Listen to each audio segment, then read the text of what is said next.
অচেনাভাবে শুরু করেছিলাম আমাদের জীবন, কিন্তু এখন তুমি ধীরে ধীরে হয়ে উঠেছ আমার জীবনের অংশ। আজ তোমায় ছাড়া জীবনের পথ চলা অসম্ভব। সারা জীবন এভাবেই আমার হাতটা ধরে থেকো, আমার পাশে থেকো, আমার প্রিয় হয়ে। সৃষ্টিকর্তার কাছে শুক্রিয়া, তিনি তোমার মতো একজনকে আমার জীবনে পাঠিয়েছেন। ধন্যবাদ তোমাকে, আমার সাথে, আমার হাতে হাত রেখে আমার সাথে এতটা পথ চলার জন্য। তুমি শুধু আমার জীবনের সাথী নও, তুমি আমার নিঃশ্বাসের একটি অংশ। আজ নিজেকে পৃথিবীর সবচেয়ে সুখী মানুষ বলে মনে হচ্ছে তোমার মতো একজনকে আমার জীবনে পেয়ে। আশা করি আগামী দিনগুলোতে তুমি আমার পাশে সারা জীবন এভাবেই থাকবে। তো হ্যালো এভরিওয়ান, আসসালামু আলাইকুম। সবাই কেমন আছেন? আশা করছি কাছে কিংবা দূরে, দেশ এবং দেশের বাইরে যে যেখান থেকে বসে আমার ভিডিওটি দেখছেন সবাই অনেক ভালো আছেন, সুস্থ আছেন। আলহামদুলিল্লাহ, আমরাও বেশ ভালো আছি। তো প্রতিদিনের মতো আবারও চলে আসলাম নতুন আরও একটি লাইফস্টাইল ব্লগ নিয়ে। আশা করছি ব্লগটি সবার ভালো লাগবে, আর যদি ভালো লাগে তাহলে প্লিজ ভিডিও শুরুতে একটা লাইক দিতে ভুল করবেন না। তো এই যে আমি এখন সকালবেলায় ভিডিওটি শুরু করেছি, তবে আজ কোনো রান্নাবান্নার ভিডিও নিয়ে আসিনি। আজ আমার জীবনের একটা স্পেশাল দিন। তো সেই স্পেশাল দিনে আমি কি করব না করব সেটাই আমি আজকে আপনাদেরকে শেয়ার করব। তো ভিডিওটা অনেক বড় হয়ে যাবে এ টু জেড শেয়ার করতে গেলে, সেজন্য দেখা গেছে ধাপে ধাপে শেয়ার করছি। এটা পার্ট 1 বলে আমি শেয়ার করছি আর কি। তো এই যে আজ আমাদের জীবনে আসলে সত্যি একটা স্পেশাল দিন। দেখতে দেখতে জীবনে 9টি বছর পার হয়ে গেল কিভাবে জানি না। তো 9 বছরের মধ্যে 2টা সন্তানের মা হয়ে গেছি। তো আলহামদুলিল্লাহ, আপনাদের দোয়ায় সব কিছু মিলে অনেক বেশি ভালো আছি। তো এই ভালো থাকায় এই সুন্দর একটা দিনে তাই সবার মাঝে আপনাদেরকেও একটু শেয়ার করছি আজ কি করলাম না করলাম। তো একটু ভালো মন্দ না হলে চলে না। তো হাজব্যান্ডের পছন্দে, বাচ্চাদের পছন্দে, তো সবাই ভালো থাকার জন্য আজকে একটু স্পেশাল দিনে স্পেশাল কিছু তৈরি করব। তো সেই জন্য আমি এখানে যে কিছু খাবার দাবার আনতে বলছিলাম আমার হাজব্যান্ডকে। তো এগুলো সকালেই নিয়ে আসছে।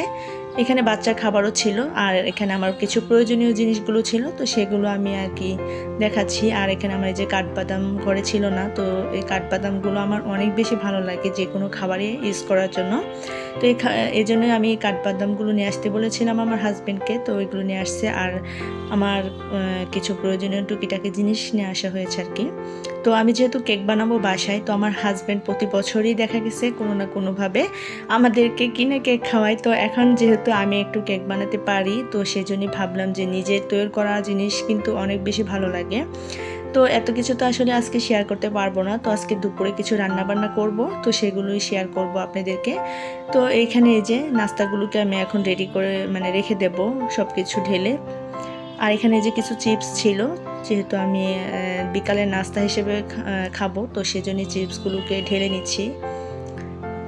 তো সব কিছু মিলিয়ে আলহামদুলিল্লাহ 9টা বছর খুব ভালোভাবে কেটেছে। আর মনের মতো হাজব্যান্ড যদি থাকে আসলে সেই জায়গায় আর কোনো সমস্যাও থাকে না। তো এরকম আসলে হাজব্যান্ড পাওয়া ভাগ্যের ব্যাপার সত্যি। তো যাই হোক, সত্যিকারভাবে আমি অনেক বেশি ভালো আছি আপনাদের দোয়ায়। তো আপনাদের দোয়া চাই আরও যেন সামনের দিনগুলো খুব ভালোভাবে থাকতে পারি, সংসার জীবনে সুখী হতে পারি। তো আপনারা সেই দোয়াটাই করবেন আমাদের জন্য। তো এই যে আমার সব কিছু রেডি হয়ে গেছে। এখন হচ্ছে আমি দুপুরে রান্নাবান্না করব। সকালের নাস্তা শেষ করার পর হচ্ছে এই যে নাস্তাগুলো কেনাকাটা করা হয়েছে কিছু, তো এগুলোই শেয়ার করলাম। আর এদিক থেকে এই যে দুপুরে রান্না শুরু করে দিয়েছি। তো আমাদের বাসায় তেমন কেউ নেই। তো আমার শাশুড়ি মা হচ্ছে চলে গেছে আমার ননদের এখানে। তো সেজন্যই দেখা গেছে যে আমি একা হাতেই সব কিছু সামলিয়ে নিচ্ছি। তো এদিক থেকে এই যে ডাউল রান্না করা হচ্ছে, কারণ ডাউলটা তো আমাদের কম্পালসারি, এটা থাকতেই হবে।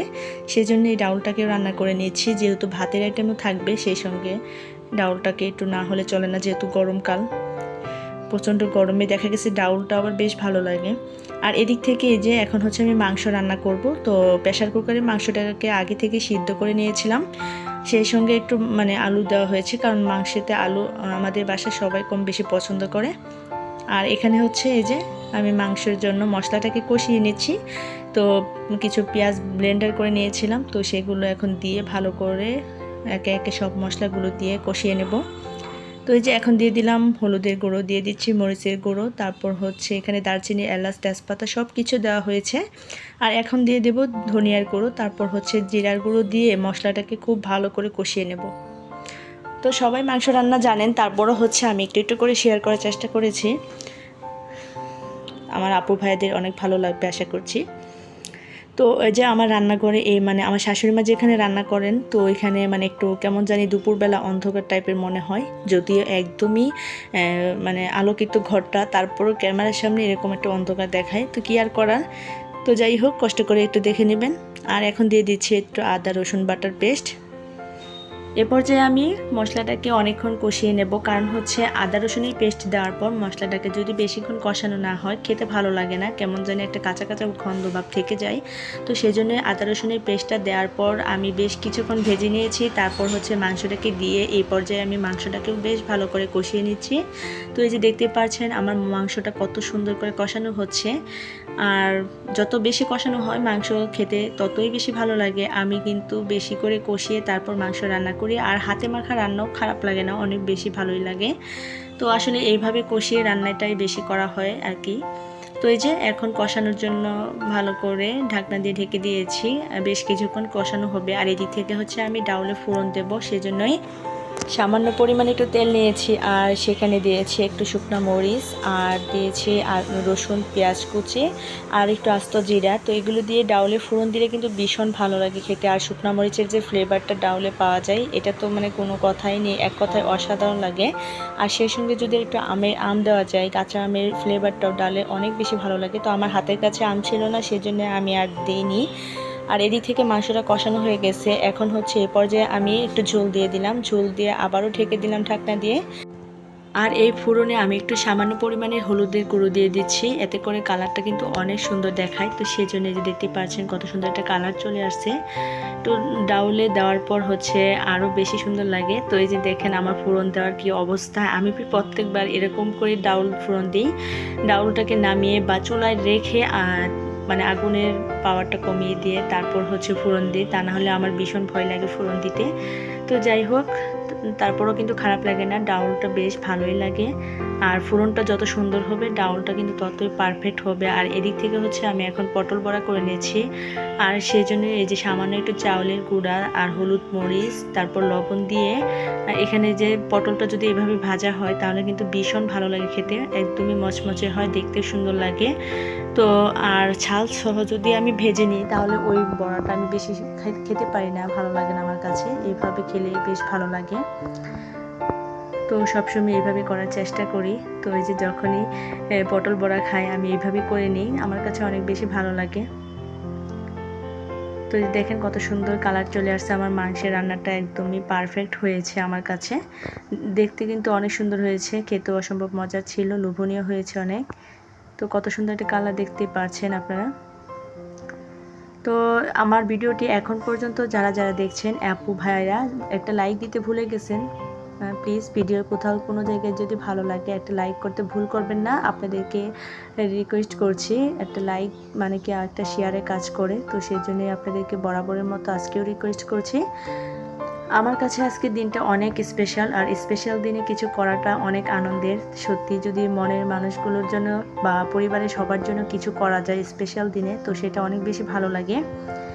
তো অনেক কিছু করা হয়েছে, তো একদিনে পুরো ভিডিও তো দিতে পারিনি, তো সেজন্যই মানে অল্প অল্প করে দিয়েছি। আর দুপুরে আজকে কি কি রান্না করছিলাম সেগুলোই দেখাচ্ছি। আর একা হাতে যেহেতু অনেকগুলো রান্না করতে হচ্ছে, তো আর অনেক কিছু রান্না করার ইচ্ছা ছিল, সেজন্য ইচ্ছা থাকা সত্ত্বেও মানে রান্না করতে পারছি না। তারপর দেখা গেছে ছোট বাচ্চা বেবি নিয়ে এত রান্না করা সম্ভব হয় না। তো আজকে দুপুরে হচ্ছে আমার ছোট ভাই আসবে, আর মানে আমার এক খালাতো ভাই আসবে। তো তারা মানে সবাই মিলে একটু করবো, যেহেতু বাসায় কেউ নেই, একদমই খালি খালি আর ভালো লাগবে না, সেজন্য চিন্তা ভাবনা করলাম যে ছোট ভাইকে আসতে বলি। তো যাই হোক, বাসা যেহেতু কাছে, তো যখন খুশি তখনই আসতে পারবে। তারপরেও দুপুরে যেহেতু আমি বলেছিলাম আসার জন্য, আসতে আসতে অনেক লেট করে ফেলেছিল। তো যাই হোক, তো সবাই মিলে বেশ ভালো লেগেছে। তো এখন হচ্ছে এই যে পেঁয়াজও বানাচ্ছি এখানে, ডাউলের বড়া মানে আর কি ব্লেন্ড করা হয়েছে, একটু বেশি ব্লেন্ড হয়ে গেছে, তারপরও সমস্যা নেই, আস্তে আস্তে ভেজে নিচ্ছি কম তেলে, কারণ যেহেতু মানে খাওয়া হবে ভাতের সাথে বা পোলাওয়ের সাথে। আর এদিক থেকে আমি আজকে পোলাও রান্না করব, আর সেই জন্য আমি আগে থেকে পোলাওটাকে ধুয়ে পরিষ্কার করে রেখে দিয়েছি। আর এখন হচ্ছে এই যে পেঁয়াজ এগুলো ভেজে নিচ্ছি, একটু ব্রাউন কালার করে ভেজে নেব। তারপর হচ্ছে আমি আগে থেকে পানি গরম করে রেখেছি, তো সেই জন্যই মানে পোলাও দেওয়া যাবে আর কি। আর এদিক থেকে এই যে আবারও আমি পেঁয়াজও বেছে নিচ্ছি, কারণ যেহেতু অনেকগুলো পেঁয়াজও ভাজছি, তো সেজন্য অল্প অল্প করে সব দেখাচ্ছি। আর ডিটেলস দেখাতে গেলে কিন্তু অনেক বেশি লেট হয়ে যাবে, অনেক বড় একটা ভিডিও হবে, তো এত কিছু তো একবারে দেখানো সম্ভব না। তো এই যে এখন হচ্ছে আমি চাউলগুলো দিয়ে দিচ্ছি, আর এটাকে একটু ভালো করে ভেজে নেব। আর দেখতে দেখতে কিন্তু আমাদের সংসার জীবনের 9টা বছরই খুব সুন্দরভাবে কেটে গেল আলহামদুলিল্লাহ। 9টা বছরের মধ্যে আমার 2টা বেবি হয়েছে, তো 2টাই ছেলে। আলহামদুলিল্লাহ সব মিলে অনেক সুখে আছি, শান্তিতে আছি আপনাদের দোয়া ও ভালোবাসায়। তো আপনারা সবাই আমাদের জন্য অনেক বেশি দোয়া করবেন, যেন সামনের দিনগুলোতে আরও বেশ ভালোভাবে কাটাতে পারি। তো পরিবারের সবাইকে নিয়ে খুব ভালো থাকতে পারি, সুখে থাকতে পারি, শান্তিতে থাকতে পারি। তো সবসময় আল্লাহ তাআলার কাছে এই কামনাটাই করি। আর মহান সৃষ্টিকর্তার কাছে আমার হাজার হাজার শুকরিয়া যে আমার মানে কি বলবো, আমার হাজব্যান্ড হচ্ছে আমার একদমই মনের মতো, কারণ সে আমার দুঃখ কষ্টে সবসময় পাশে থাকে। আসলে অনেকটাই বোঝার চেষ্টা করে, সবসময় এরকম মন মানসিকতা মানুষের আসলে হয় না। তো যাই হোক, সবার মন মানসিকতা একরকম না। তো আমার হাজব্যান্ড আসলে সত্যিকারভাবে অনেক ভালো মনের মানুষ। তো তাকে মানে কি বলবো আর কি, আমার জন্য অনেক ভালো আর কি। তো মানে সবসময় আমার খুব কেয়ার করে, তো বাচ্চাদেরকে অনেক বেশি কেয়ার করে। তো মানে কি বলবো, আমার ছেলেদেরকেও ভীষণ ভালোবাসে। আমি আমার হাজব্যান্ডকে মানে কি বলবো, অসংখ্য অসংখ্য ধন্যবাদ জানাচ্ছি, যে আসলে পরিবারকে সুখ দেওয়ার জন্য একটা হাজব্যান্ডই যথেষ্ট আমি মনে করি। কারণ হাজব্যান্ডের ভালোবাসা থাকলে পরিবারটা সুখে শান্তির হয়।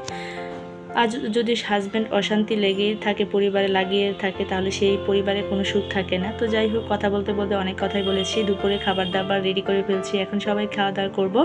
তো আজকের ভিডিওটা এই পর্যন্ত। সবাই ভালো থাকবেন, সুস্থ থাকবেন, আল্লাহ হাফেজ।